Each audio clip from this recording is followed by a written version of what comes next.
रमज़ान में हर home maker की कोशिश होती है अपने बजट के अंदर रहते हुए अपने किचन को हल्का सा न्यू टचअप दे सके। इसी न्यू टचअप को अपने किचन को देने के लिए आज हम जाएंगे जी आपके साथ डॉलर शॉप का विजिट करेंगे और रमज़ान के लिए जी मैं आपको दिखाऊंगी कि मैंने अपनी क्या लिटिल बिट जो है ना प्रिपरेशंस की हैं। So without wasting any time let's get started today's vlog. बिस्मिल्लाहिर्रहमानिर्रहीम, अस्सलाम वालेकुम। कैसे हैं आप सब लोग? आई होप आप सब लोग ठीक होंगे। अल्हम्दुलिल्लाह मैं भी बिल्कुल ठीक हूँ। जैसा कि आज मैंने व्लॉग के स्टार्ट में आपको बताया कि हर जो होम मेकर है ना उसकी कोशिश होती है कि अपने बजट के अंदर रहते हुए ना बजट फ्रेंडली शॉपिंग करे और अपने किचन को हल्की फुल्की जो है ना न्यू टच दें। अच्छा, कभी आप लोगों ने सोचा है कि रमज़ान के लिए हम हर चीज़ की तैयारी कर रहे हैं लेकिन साथ में हम किचन को एक न्यू टचअप हल्का फुल्का क्यों देना चाहते हैं? इसका क्या रीज़न है? तो रमज़ान का ताल्लुक मैंने आपको पहले भी अपने व्लॉग्स में बताया है कि रमज़ान का ताल्लुक दो चीज़ों से है। पहला तो ये कि इबादत, हम तमाम काम इस वजह से कर रहे हैं ताकि हम अपने उस महीने को कम्प्लीटली इबादत में अल्लाह ताला के साथ अपना कनेक्शन जो है ना बॉन्ड को मजबूत करने में कामयाब रहें। और जितना हो सके दुनियावी जितनी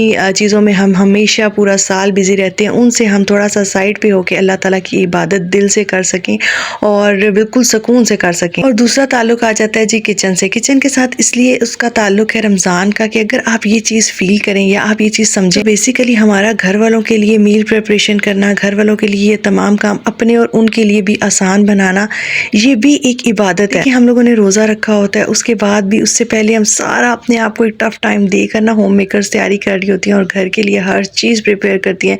एक हफ्ता पहले मील प्रिपरेशन करती हैं, घर को कंप्लीट क्लीन करती हैं, मतलब डीपली क्लीन कर देती हैं, उसका कोना कोना जो है ना वो साफ़ कर देती हैं। और थोड़े ही दिन पहले मतलब एक सही समझ ले फटीक काम करती हैं, अपनी बॉडी को भी थका देती हैं। और उसके बाद एक ही हफ्ता रह जाता है तो उसके साथ जी मील प्रिपरेशन हो जाती है। वो भी बहुत पहले इसलिए नहीं करते कि ज़्यादा फ्रोज़न फूड जो है ना वो लॉन्ग टाइम जो है वो इतना भी अच्छा नहीं होता। तो तकरीबन एक हफ्ता पहले हम कर लें और पूरे एक महीने के लिए कर लें ताकि वो पूरा महीना जो है ना सुकून के साथ गुजरे। फिर रोज़ा रखते हुए अपने घर वालों के लिए वो तमाम चीज़ें बनाना, तैयार करना, और ये एक बहुत बड़ी इबादत है। अल्लाह ताला इसका भी हमें सवाब देता है। तो मुझे लगता है कि हमें चीज़ें जो है ना इंटरेस्ट से दिल से करनी चाहिए। तो आज ही मैंने सोचा था कि मैंने ना कुछ काम थे जो मैं कोई ना कोई साथ साथ टारगेट मेरा चल रहा है। इस दफ़ा मैंने बड़ा लाइटली लेकर कामों को किया है और एक एक काम को लेके किया है। एक एक दो दो काम जो मेरी बॉडी को फटीग ना करें, मैं थक ना जाऊँ, मेरा इंटरेस्ट ख़त्म ना हो जाए और मैं सोचूँ मैं कहाँ फंस गई हूँ। तो इस वजह से ना मेरे काम बहुत आसानी से हो गए। तो आज जो चीज़ थी मैंने वो करनी थी, बाकी सब कुछ मैंने क्लियर किया हुआ था। तो मैंने कहा आज जो है ना स्टोव की क्लीनिंग करूँगी और वो मैं आपके साथ शेयर करूँगी व्लॉग में। तो स्टोव जो है जी वो ऐसी चीज़ है कि रोज़ खाना बनता है और रोज़ रूटीन में साफ़ होता है, ठीक है। किचन का मेन चीज़ है और सुबह शाम आई थिंक 3 से 4 बार साफ़ होता है। लेकिन उसको जो प्रॉपर इसके हम पूरे रैक्स वगैरह उठा के करते हैं ना वो शायद हम 2 दिन बाद कर रहे होते हैं, कभी 3 दिन बाद कर रहे होते हैं।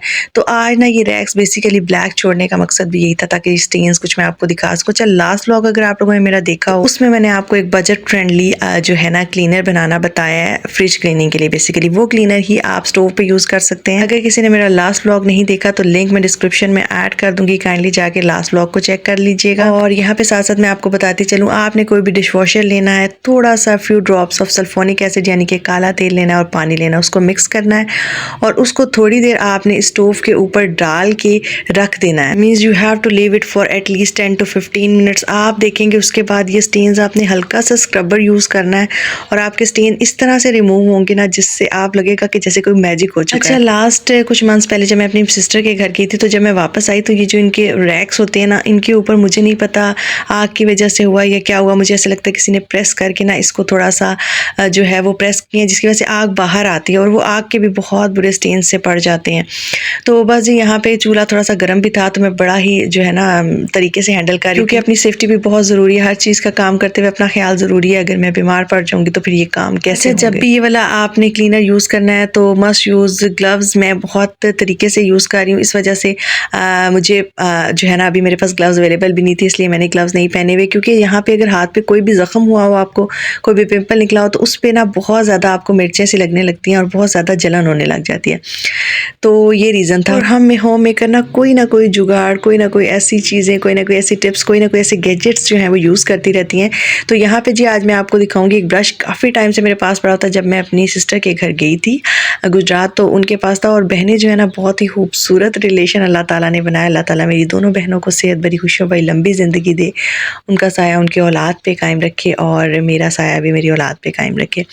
अच्छा, ये ना बहनें जब कोई चीज़ देखती हैं ना अपने लिए और अपने घरों में लेती हैं ना तो उनको दिल करता है कि भाई ये ज़िंदगी आसान कर रहा है तो हम अपनी बहन को भी बताएं। तो मेरी बहन के पास ये वाले उन्होंने मंगवाए हुए थे और ये मैं जब गई तो उन्होंने मुझे भी दिया और उन्होंने कहा ये आपने ना स्टोव क्लीनिंग के लिए ये ब्रश यूज़ करनी है। अच्छा, इसके आगे जो इस ब्रश के जो ब्रिसल्स हैं ना वो थोड़े से लाइक फायर लाइक हैं और वो बड़े स्मूथ से हैं।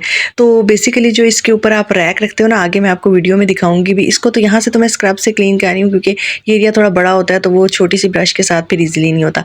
तो इसके वो वाले टर्न्स जैसे कि कर्व एरियाज होते हैं जिनको आप ईजिली आपका हाथ वहाँ तक नहीं जाता और आप इजीली उनको क्लीन नहीं कर सकते ना, उसके लिए ये वाली ब्रश इतनी अच्छी है ना कि मस्ट ट्राई कीजिएगा। उन्होंने मुझे बताया था कि उन्होंने ये दराज से बाय की हैं जिसमें एक पैकेट में आई थिंक 3 या 4 होते हैं, या मुझे अब से याद नहीं है, मैं फिर भी उनसे पूछ के नेक्स्ट किसी वीडियो में आपको बता दूँ। अच्छा, ये देखेंगे जिस तरह के होते हैं, यहाँ पे हमारा हाथ सही से नहीं जाता और ये वाला जो एरिया ना हमेशा ब्लैक रह जाता है और हम इसको बस छोड़ देते हैं।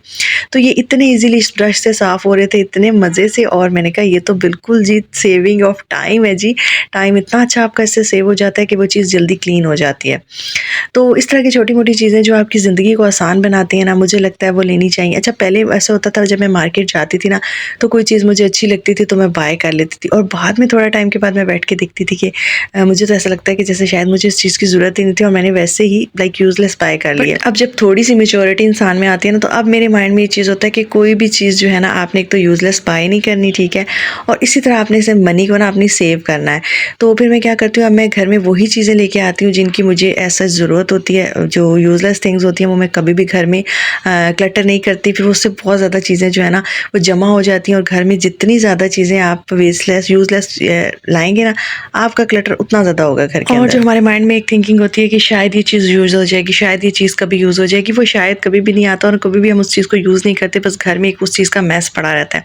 अच्छा, ये अगर आप पीस ऑफ क्लॉथ देख रहे हो तो इससे मैं हमेशा जब फर्स्ट मैं इसको स्क्रब वगैरह करती हूँ ना तो मैं इसी से वॉश साफ़ करती हूँ ताकि वाइप आउट कर देती हूँ, तो इस वजह से ना थोड़ा सा आपको डार्क शेड में दिख रहा है। अच्छा, आप देखिए मेरा जो स्टोव है कितना अच्छा अल्हम्दुलिल्लाह से शाइन करने लग गया है और जितना भी इसकी ब्रैकेट है ना वो सारा एरिया मैं ओपन करूँगी क्योंकि यहाँ पे जब आप रोटी बनाते हो तो आटा जाता है, सम टाइम आप तवा रख देते हो तो ऑयल वगैरह जो है ना, ऑयल की ग्रीस और इस तरह से ना ये चीज़ें चली जाती हैं।